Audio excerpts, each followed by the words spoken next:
Hi guys! Good morning! Naisipan ko lang mag-video kasi magluluto ako ng gustong ulam ni ate, ang sweet and sour fish. Kaso, bago ko naisipan i-video, na-marinate ko na yung fish, tsaka na-coat ko na. Bali, kinoat ko lang naman siya sa cornstarch, sa flour, and then sa egg.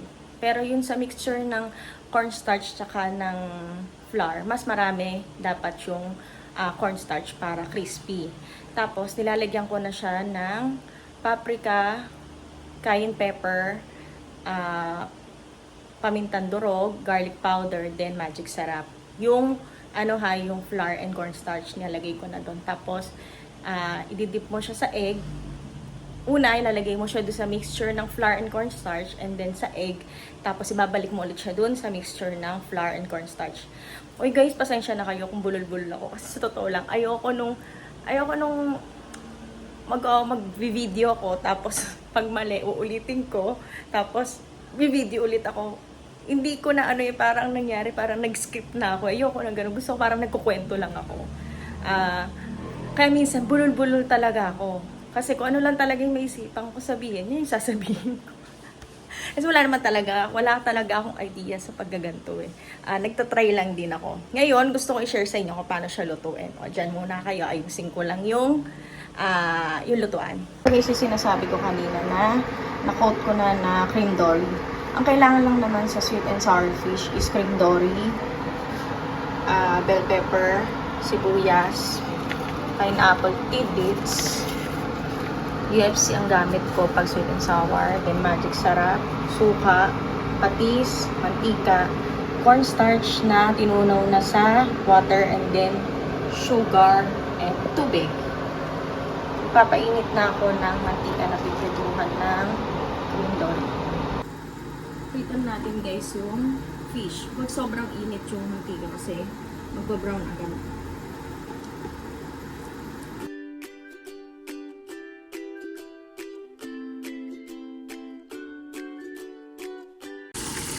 Siyempre, habang nagpiprito, chichika ako. Kung nagsimula akong mag-upload ng mini vlog, reels, may nag-comment ulit. Hindi naman comment, may nag-message. Marami nagsasabi sa akin. Marami nag-message sa akin. Positive and negative sa pagpasok ko dito. Unahin natin ang negative. Una, sabi nila, hindi daw ma-monetize. Pangalawa, ang dami-dami na daw na creator naglalabasan at pa daw makikisali.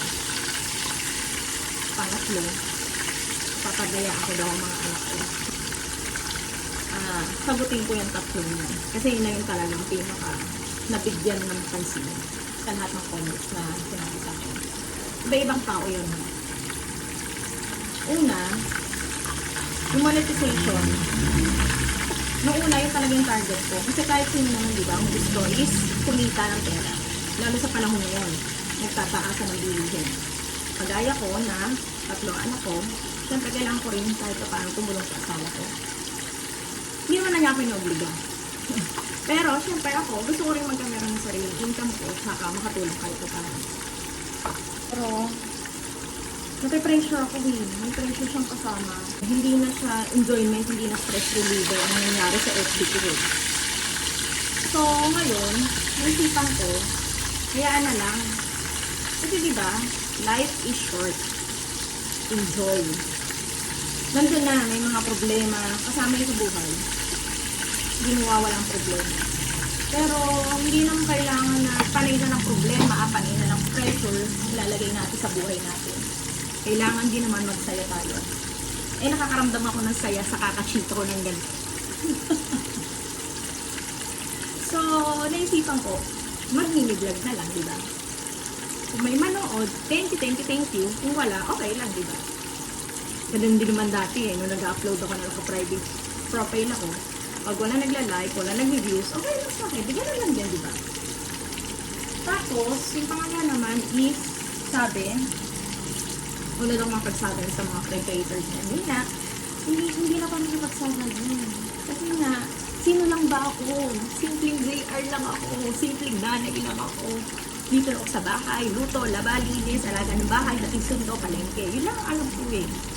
So, hindi ako parang mapagsabayan sa mga ganyan. Hindi ko pe-pressure ang buhay ko. At yun namang huli na sinabi sa akin na napapabayaan ko daw ang anak ko. Pakitingin nga po ang mga anak ko kung bukang napabayaan. Pakitingin po ang bahay namin kung bukang napabayaan. Ay, hindi ako sumasang-ayon sa mga nagsasabi sa akin ganyan. So, yun na. Tapos na tayo sa negative. Doon naman tayo sa positive comments. May mga suggestions pa na binibigay sa akin.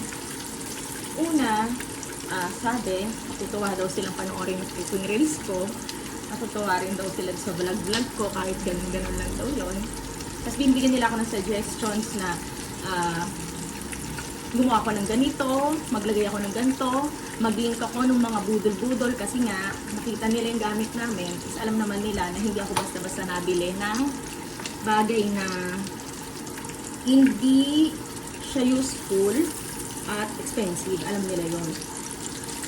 Kaya nagte-thank you ako sa mga nagko-comments ng positive sa akin, sa mga nagbibigay ng suggestion at opinion. Thank you po. Tamang chika ko. Medyo naluluto na siya. O diba? Ang ganda ng itsura, crispy. Yan ang maganda sa sweet and sour fish. O wait lang, kaya ito. Ito, last na. Last na to sa ipiprito ko. Babaan nyo yung temperature para hindi mabigla. Itong mga sinishare ko naman na recipe, may iba-iba naman tayong recipe yan, diba? Sinishare ko lang kung paano yung akin. Hindi ko naman sinabi na ganito talaga yung dapat, pero ito lang kasi yung alam ko. Share ko sa inyo kung kayo ko natuto magluto. Dati ko kasi mahilig magluto. Actually, nung bata ako, italsigan ako ng bawang sa mata. Kasi si daddy ay nag-ipit-pit ng bawang. Usisera ako. So, nakitingin ako. Hindi ko napansin. Nagtatasik na pala yung bawang. So, nagkameron ako sa mata. Ayun na. Tapos, elementary high school, luluto na ako ng mga ulam-ulam. So, pag nabakasyon, ma-share ko lang ha. Pag nabakasyon, nagtitinda na ako dati ng fishball, squid balls, nag-iihaw ako, tapos nagluluto ako dati ng lutong ulam. Alam nung ibang kilala ko yan, na nagtinda ako dati nung bata ako. Kaya ngayon nag-asawa ako lahat ang nagluluto. Fish fillet, tansya-tansya, kapag kumain ako, ay, lasang ganito, lasang ganito, lasang ganito. So, tatantsahin ko na lang yan. Pag ako na magluluto, sasama-samahin ko na lang yan. Pag iniintay ko matapos itong last batch na pinipito ko. Kasi gusto ko crispy. Hiwain ko muna ang bell pepper ng mini cubes. Hindi naman as in mini cubes, mga ganito.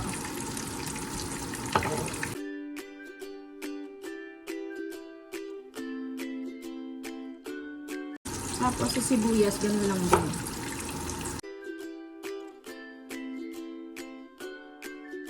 Set aside muna natin itong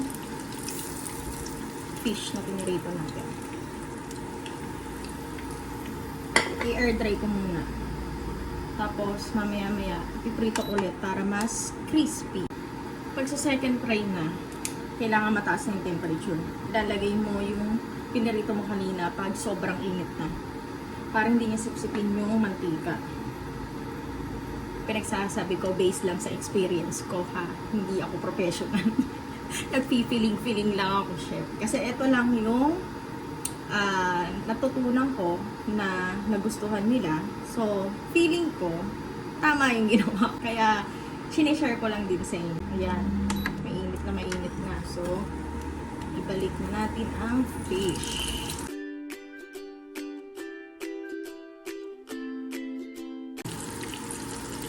Hanguin na natin. Kasi, pag na-over fry, mapait. Kaya guys, ang ulam na. Ito kasi niluto ko ngayon ay lunch at kung aabot ng dinner. Kasi Ngayong bakasyon, hindi sila ganun nagkakakain ng breakfast kasi late na sila nagigising. Late na rin kasi natutulog kaya may midnight snack sila. Kaya 3 beses pa rin sila nakain sa isang araw. Guys, ang ganda oh. Alam mong fried chicken. May fried chicken din siya. Ayan oh. Ang ganda. Crispy, crispy. Dito ko na rin lulutuin yung sauce. Babawasan ko lang yung mantika. So, wala natin sa gisa.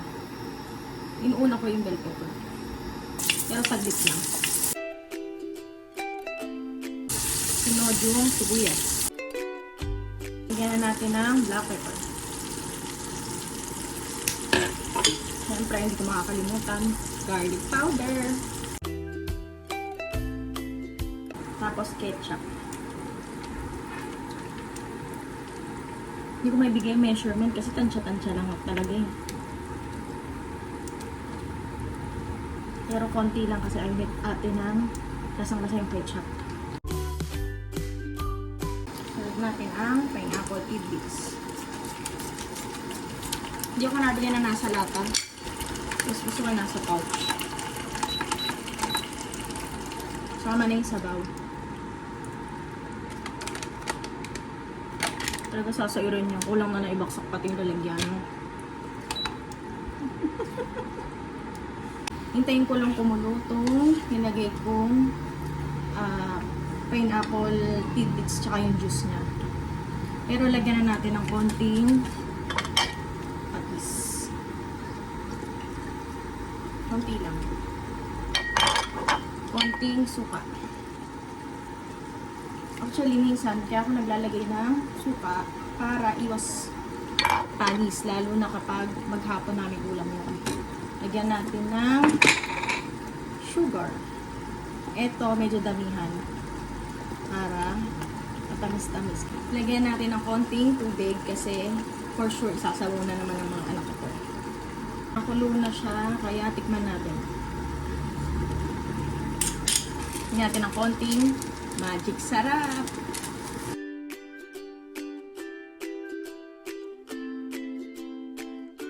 Alam ko gusto ni Thea yung sobrang tamis eh. Ang tama na. Lagyan natin ng tinunaw na cornstarch.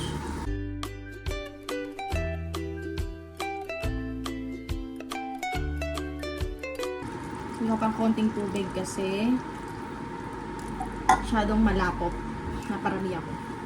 Sorry naman din. Nagkakamali din. Kaya pa naglagay ng tinunaw na cornstarch. Unti-unti lang. Kasi yung akin, namuo kasi kanina ko pa siya dinissolve. So, nalaglag lahat. So, ito na.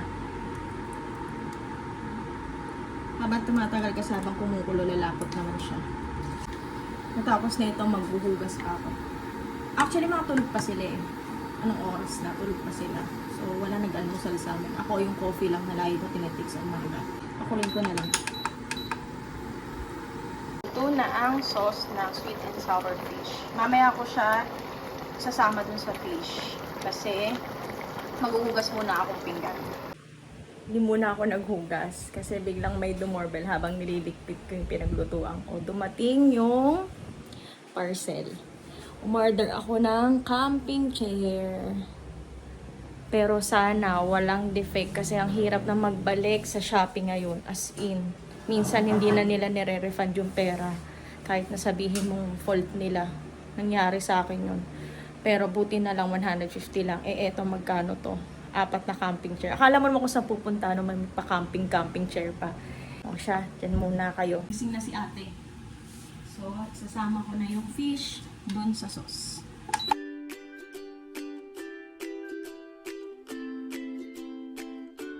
Luto na ang sweet and sour fish. Nakain na si ate. Diba? Sino mag-aakalang ako nagluto na? Feeling. Oh guys, hanggang dito na lang video ko for today ha. Kasi nagsalang na ako ng lalaban sa likod. Dorm at saka basahan lang naman yon. Tapos hahain na ako, kakain na kami. Kasi nagising na si ate. O siya, hanggang dito na lang. Maraming salamat. Bye-bye!